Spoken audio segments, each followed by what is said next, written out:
Hey guys, what's going on? Today we're looking at how to remove an RB25 head.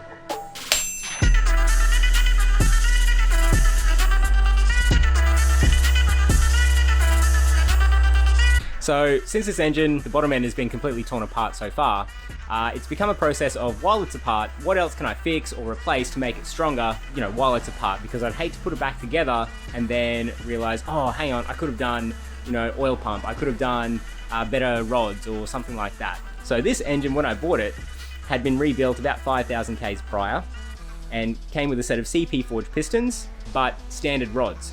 So my plan is to reuse the same CP forged pistons that are in it currently. I've also picked up a set of RB26 rods. From what I can work out, they're meant to be thicker, and as far as the block goes, they'll just go straight in. So rods, pistons, and a new set of rings, and the whole bottom end will be completely fresh, ready to go, and should be a fair bit stronger than the RB25 standard internals. So in the back of my mind, I was always a little bit concerned about having standard rods and trying to push that 400-500 horsepower mark. So yeah, RB26 rods should alleviate that, and I'm hoping I can shoot for a fairly safe 500 horsepower using that setup.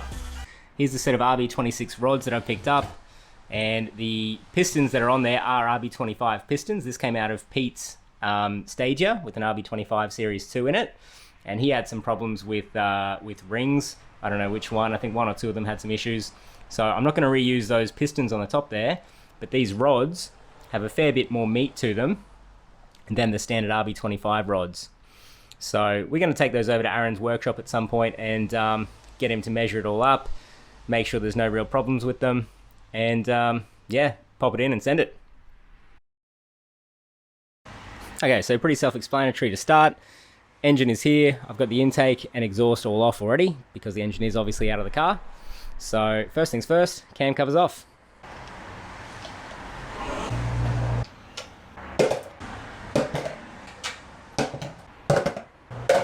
So the standard cam cover bolts on these motors are, just a normal Phillips head bolt thing here.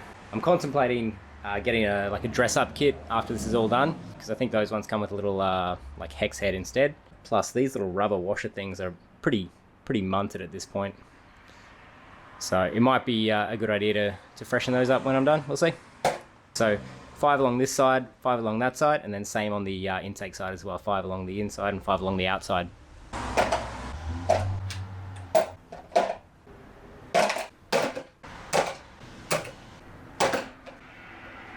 And then there she goes. Alright, so from what I can see, I think I've got pretty lucky, and these cams are already in the right position to be able to reach those bolts down there without actually removing the cams. But yeah, you can see these little cutout things on the cams that allow you to slide, a tool down there to reach the bolts. Alright, I'm going to go ahead and start getting these bolts out.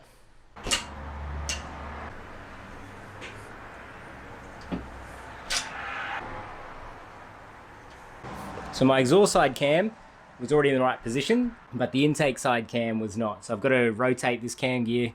You can see I've got a little, I've got the timing belt on there, and I'm just going to rotate a little bit.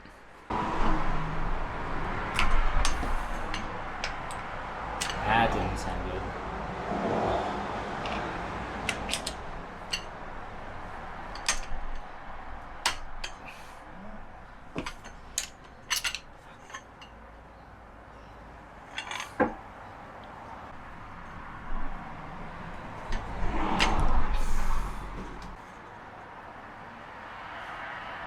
But it doesn't fit in that hole.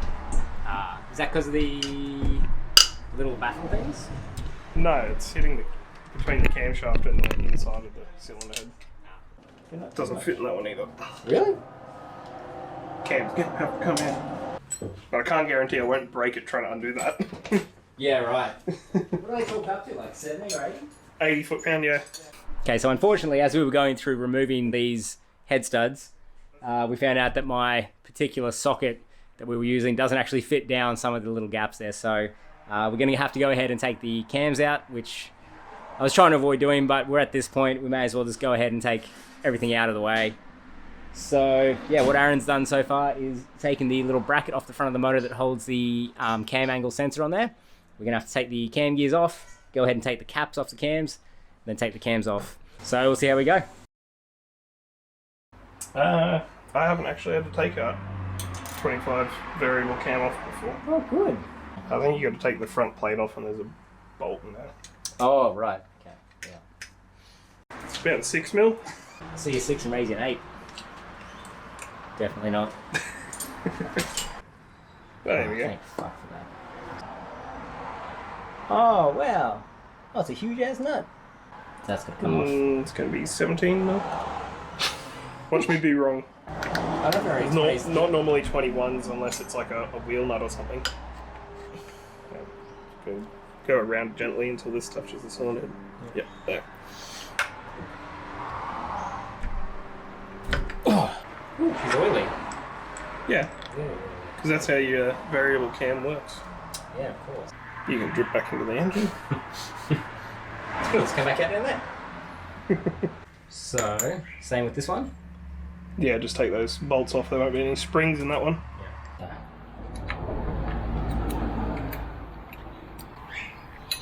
So good thing I decided to come over, right? Hey? Otherwise you would have been stuck. I literally gave up. I was like, no, that's it. I'm done. Yeah, I was literally driving. I saw one to sell one RB25. And I was like, oh no, what happened? Alright, so it's those ones. You can pull that one off. Yeah. How do you... What's the trick to it? You literally just pull it off. They go around to the outside of here, and that one down to locate it. Like top and bottom. Oh. It's like upset where it's sitting. Yeah. That's just pushing it on. What? Oh, you... Son of a bitch. You tapping it made it that loose. Yeah, like right. You should be able to wiggle that off. See, you've just got the touch. Just because of that dowel there, you have to go that way. Oh. Not that way? Yep. Oh. Hands keep slipping off it. Why do you think I normally stick to the machining part of the job? Yeah. There we go. Whew. Beautiful. Alright, so what next? Cam's out. These Cam two caps. are the only ones that are tensioned on that cam, Okay. and I need that socket. Because the spanner doesn't fit. Oh, Because of the right. seal area. Right. But the tension on these is 3/5 of nothing. Yeah, okay. Yeah, this is a issue with taking cams out, why people snap them, is because like you'll see these ones here, they've got pressure on them from the valve spring. Instead of these ones where it's currently sitting. People just go ahead and just undo it from one end, and they'll have that pressure there, and these will still be tight, and they've undone them from the front to the back, and they'll snap the cam right here. Oh, right, because there's so much pressure on them. Yeah. So ideally you want to turn it to where you've got no pressure on your cam at all, but that's not really possible on an inline 6. It's going to be a slight bit from one of them.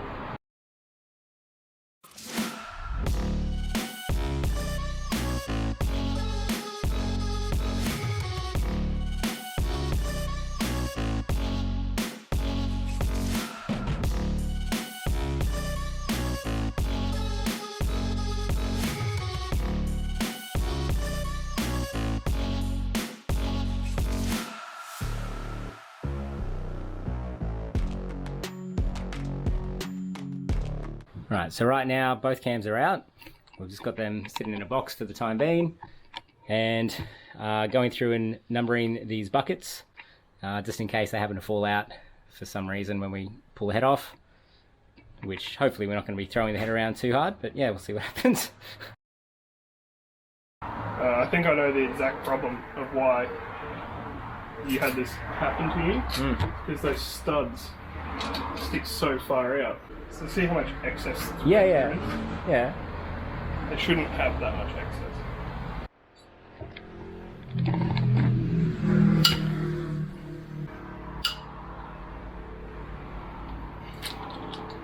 So does it matter which order you undo these in?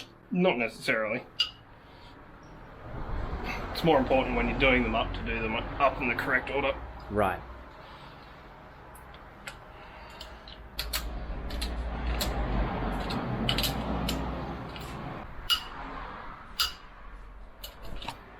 Oh yeah? All but that one. Which one?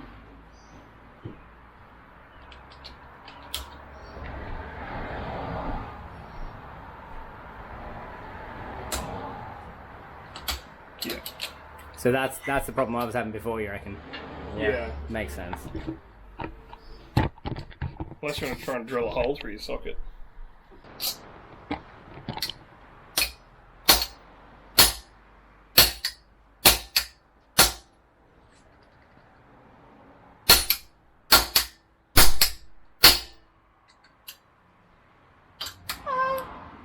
It hurts, doesn't it? It does.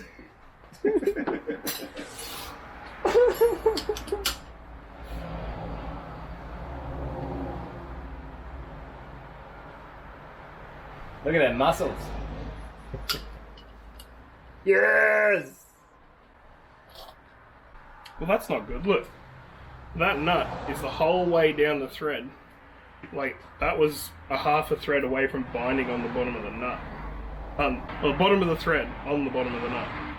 Oh. So it's very close to never coming off. Yeah. Yeah, right.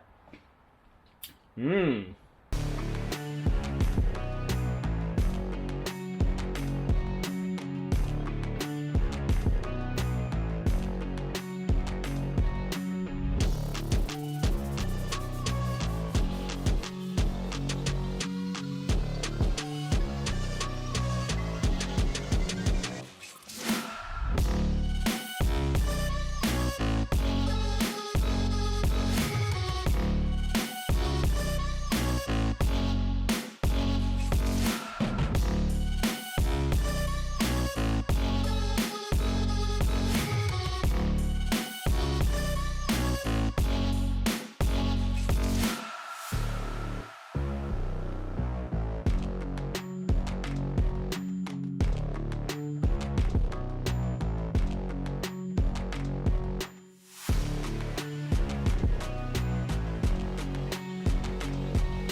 Alright, so the cams are out, the head studs are out, and a couple of the bolts around the outside are also out.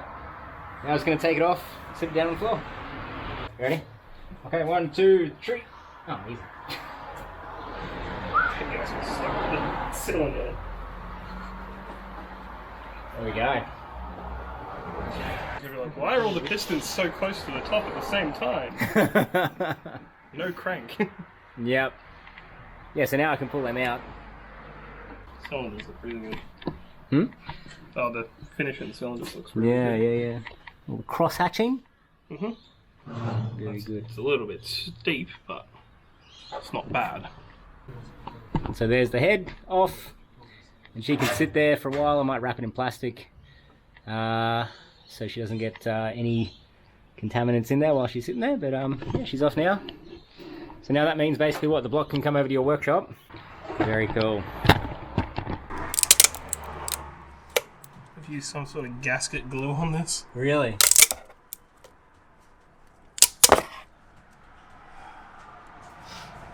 Looks like I use Hylamar or something. Yeah, right. Smells like a fucking old Chinese bicycle tube. Yeah. You can see it in there. The blue Yep. shit. It's unnecessary. Why people put glue on their MLS head gasket? Yep, here it is. Chromatic. Why are they so clean and the others are all so oily? Mm. So it's been running well, I reckon. It looks to have been running pretty good. Until it wasn't. Yeah. Obviously a bit of oil got through there as well. You already knew that because of the turbo. Oh, yeah. But yeah, it hasn't been running excessively rich because this isn't all washed out. Yeah. So there we go. We have the head of my RB25 sitting on the floor next to me, which I'll go ahead and wrap that up to keep it clean for the meantime. But the next part of the plan, I suppose, is taking this back to Aaron's workshop. So hopefully we don't have any problems with the crank again. Yeah. So that's... If we have other problems, hopefully they're much later down the track when the 30 can go in. Yeah, that's fine by me. Yeah, it just has to last long enough for me to build a 30 now. So as always, guys, thanks so much for watching. Make sure you like this video, subscribe to the channel, check us out on Facebook and Instagram, and yeah, we'll see you in the next video, hopefully with some more RB25 progress for the Stager. See ya. That's your cue. Bye.